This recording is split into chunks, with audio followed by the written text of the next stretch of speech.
നല്ലപോലെ മത്സരിച്ചാൽ വേണമെങ്കിൽ ജയിക്കാം. താനൂരിനെ സംബന്ധിച്ചിടത്തോളം പറഞ്ഞാൽ കോൺഗ്രസ്സുകാരനായിരുന്ന വി അബ്ദുറഹിമാൻ പിന്നീട് ഇടതുപക്ഷം സ്വതന്ത്രമായി മാറുകയും കഴിഞ്ഞ 2 മണിയായിട്ട് അദ്ദേഹം ചെറിയ ഭൂരിപക്ഷത്തിലാണെങ്കിൽ പോലും ജയിച്ചുകൊണ്ടിരിക്കുകയാണ്. അപ്പം അങ്ങനെയുള്ള ജലീലും വി എസ് ജോയും തമ്മിൽ ഏറ്റുമുട്ടുമ്പോൾ അത് വലിയൊരു മത്സരമായിട്ട് മാറും. അക്കാര്യത്തിൽ ആരും സംശയം. മലപ്പുറം ജില്ല എന്ന് പറഞ്ഞാൽ അത് മുസ്ലിം ലീഗിൻ്റെ ഒരു വലിയ കോട്ടയും കൊത്തളവും കോൺഗ്രസ് നിർത്തുന്ന 1-2 സ്ഥാനാർത്ഥികൾ ചിലപ്പോൾ നോക്കാറുണ്ട്. അപ്പോൾ എല്ലായ്പ്പോഴും ഏറ്റവും അധികം മുസ്ലിം ലീഗുകാരെ ഏറ്റവും അധികം UDFകാരെ വിജയിപ്പിച്ച് വിടുന്ന ഒരു ജില്ലയാണ് മലപ്പുറം. തവന്നൂർ പോലും മണ്ഡലത്തിൽ മത്സരിച്ചത്. അങ്ങനെ ആദ്യത്തെ ഒരു ക്രിസ്ത്യൻ സ്ഥാനാർത്ഥിയാണ് ജോയി എന്നത് പറയാം.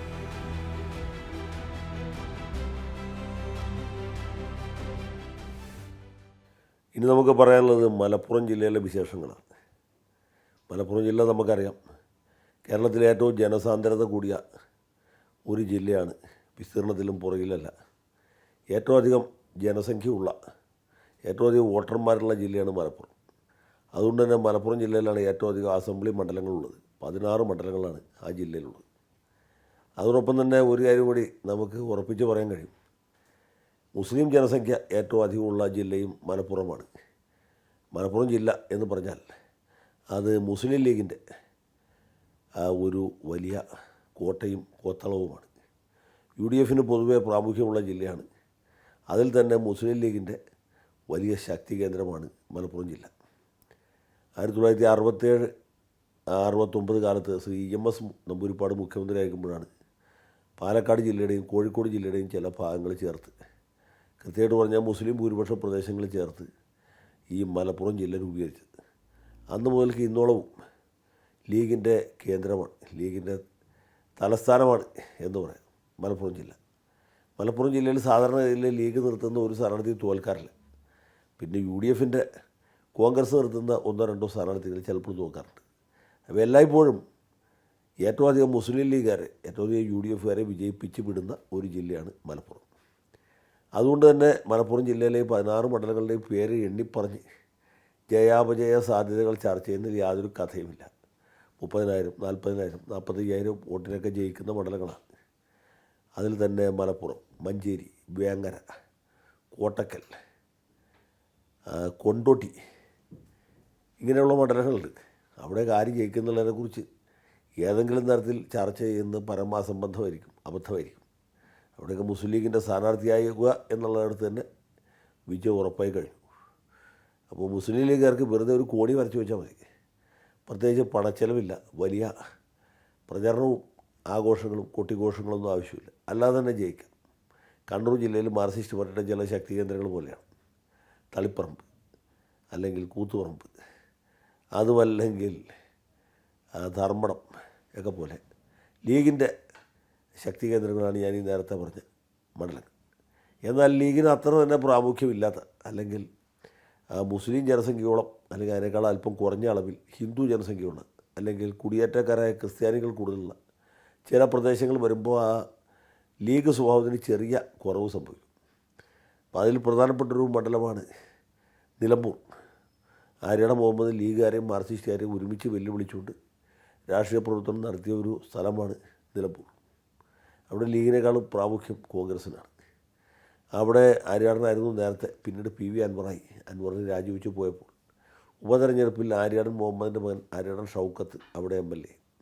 ഷൗക്കത്തിനെയാണ് ഇത്തവണ വീണ്ടും മത്സരിക്കുന്നത്. ഷൗക്കത്ത് തന്നെ ജയിക്കും എന്ന് നമുക്ക് ഏറെക്കുറെ ഉറപ്പിച്ച് തന്നെ പറയാം. കോൺഗ്രസ് മത്സരിക്കുന്ന മറ്റൊരു സീറ്റാണ് തവന്നൂർ. കഴിഞ്ഞ തവണ ലീഗിൻ്റെ ഒരു സ്വതന്ത്രനായിരുന്നു കോൺഗ്രസ് പോലെ മത്സരിച്ചത്, പക്ഷേ കോൺഗ്രസിൻ്റെ സീറ്റാണ്. അവിടെ ഇത്തവണ മത്സരിക്കുന്ന DCC പ്രസിഡൻ്റായിട്ടുള്ള VS ജോയിയാണ്. VS ജോയി അവിടെ മത്സരിക്കുമ്പോൾ വേറൊരു പ്രത്യേകത കൂടിയുണ്ട്. മലപ്പുറം ജില്ല ഉണ്ടായതിനു ശേഷം ഒരു പൊതു തെരഞ്ഞെടുപ്പിൽ ഒരു ക്രിസ്ത്യൻ കാൻഡിഡേറ്റ് ആ ഭാഗത്ത് മത്സരിച്ച് ജയിച്ചിട്ടില്ല.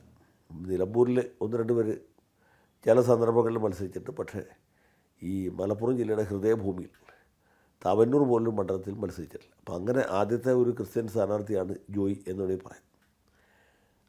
ജോയിക്ക് എതിര് മത്സരിക്കുന്നത് സാക്ഷാൽ KT ജലീലാണ്. ജലീൽ വലിയ സ്വാധീനശക്തിയുള്ള ആളാണ്. കഴിഞ്ഞ 4 തവണ ജയിച്ച ആളാണ്. ഇപ്പോൾ സാക്ഷാൽ PK കുഞ്ഞാലിക്കുട്ടിയെ തോൽപ്പിച്ച ആളാണ്. അപ്പം അങ്ങനെയുള്ള ജലീലും VS ജോയിയും തമ്മിൽ ഏറ്റുമുട്ടുമ്പോൾ അത് വലിയൊരു മത്സരമായിട്ട് മാറും. അക്കാര്യത്തിൽ ആരും സംശയം വേണ്ട. തവന്നൂരിന് തൊട്ടടുത്തുള്ള മറ്റൊരു മണ്ഡലമാണ് പൊന്നാനി. പൊന്നാനി CPMന് സാമൂഹ്യം നല്ല അംഗബലമുള്ള പ്രദേശമാണ്. സാധാരണയായിട്ട് CPM സ്ഥാനാർത്ഥികളാണ് ജയിക്കാറ്. KM പിച്ചുപാവ, പിൽക്കാലത്ത് പാലോളി മുഹമ്മദ് കുട്ടി, ഇപ്പോൾ KT ജലീൽ. അങ്ങനെ ഏത് കാലത്ത് ഇവർക്ക് പ്രാമുഖ്യമുള്ളൊരു പ്രദേശമാണ് പൊന്നാനി. ഈ മലപ്പുറം ജില്ലയിൽ CPMന് ഉറപ്പിച്ച് പറയാവുന്ന മണ്ഡലങ്ങൾ ഏതൊക്കെയാണെന്ന് ചോദിച്ചാൽ കൃത്യമായിട്ട് പൊന്നാനി മാത്രമേ ഉള്ളൂ. മറ്റൊരു മണ്ഡലത്തിൽ അത്ര ഉറപ്പില്ല. പൊന്നാനിയിൽ ഇത്തവണ ഈ സ്ഥാനാർത്ഥി നിർണ്ണയവുമായിട്ട് ബന്ധപ്പെട്ട് ചില വിവാദങ്ങളൊക്കെ ഉണ്ടായി. സിറ്റിംഗ് MLA നന്ദകുമാറായിരുന്നു, അദ്ദേഹത്തിന് സീറ്റ് കൊടുത്തില്ല. അതിന് പകരമായിട്ട് അവിടെ മുൻ PSC ചെയർമാൻ അഡ്വക്കേറ്റ് സക്കീറിനെയാണ് അവതരിപ്പിച്ചത്. അദ്ദേഹത്തിനെതിരെ മത്സരിക്കുന്നത് നൗഷാദ് അലിയാണ്. അപ്പോൾ വലിയ മത്സരത്തിലേക്ക് പൊന്നാനി പോകുന്നു എന്നാണ് നമ്മൾ ഈ സമയത്ത് അനുമാനിക്കേണ്ടത്. പൊന്നാനി പോലെ അത്രയും ഇടതുപക്ഷ പ്രാമുഖ്യമില്ല, തവന്നൂരിൻ്റെ അത്രയും ഇല്ല. എങ്കിൽ പോലും CPMന് ഫൈറ്റ് ചെയ്യാവുന്ന രണ്ട് മണ്ഡലങ്ങളാണ് മങ്കടയും പെരിന്തൽമണ്ണയും. രണ്ട് സ്ഥലത്ത് CPMൻ്റെ സാന്നിധ്യം പ്രബലമാണ്. മങ്കടയിൽ പ്രത്യേകിച്ചും, പെരിന്തൽമണ്ണയിലും നല്ല ഒരു പാർട്ടിയുണ്ട്. പെരിന്തൽമണ്ണ മുനിസിപ്പാലിറ്റിയൊക്കെ CPM ജയിച്ചുകൊണ്ടിരുന്നതാണ്. അപ്പോൾ ഈ രണ്ട് സ്ഥലത്തും CPMന് നന്നായിട്ട് ഫൈറ്റ് ചെയ്യാൻ കഴിയും.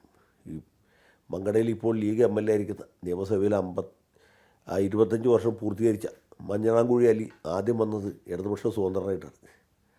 അദ്ദേഹം ആദ്യത്തെ തെരഞ്ഞെടുപ്പിൽ പരാജയപ്പെട്ടു, പിന്നീട് അദ്ദേഹം വിജയിച്ചു. 2001 UDFന് അനുകൂലമായിട്ട് വലിയ തരംഗം ഉണ്ടായപ്പോഴാണ് മഞ്ഞളാംകുഴി അലി ആ തരംഗത്തിനെതിരെ നീന്തി ജയിച്ചത്. അദ്ദേഹം തോൽപ്പിച്ചത് പിൽക്കാലത്ത് മുസ്ലിം ലീഗിൻ്റെ സംസ്ഥാന ജനറൽ സെക്രട്ടറി ആയിരുന്ന KPM മജീദിനെയാണ്. അടുത്ത തവണ മഞ്ഞളാംകുഴിയെ തോൽപ്പിക്കാൻ വേണ്ടി അവിടെ MK മുനീറിനെ ഇറക്കി. പക്ഷെ അത് ഫലിച്ചില്ല. മുനീറിനെയും അലി തോൽപ്പിച്ചു. പിന്നീട് അദ്ദേഹം CPMന് അനഭിമതനായി തീരുകയും മുസ്ലിം ലീഗുമായിട്ട് ചേർന്ന് പ്രവർത്തിക്കുകയും ചെയ്തു. അടുത്ത തെരഞ്ഞെടുപ്പിൽ ലീഗിൻ്റെ സ്ഥാനാർത്ഥിയായിട്ട് പെരിന്തൽമണ്ണയിൽ മത്സരിച്ചു, ജയിച്ചു. അദ്ദേഹം മന്ത്രിയായി.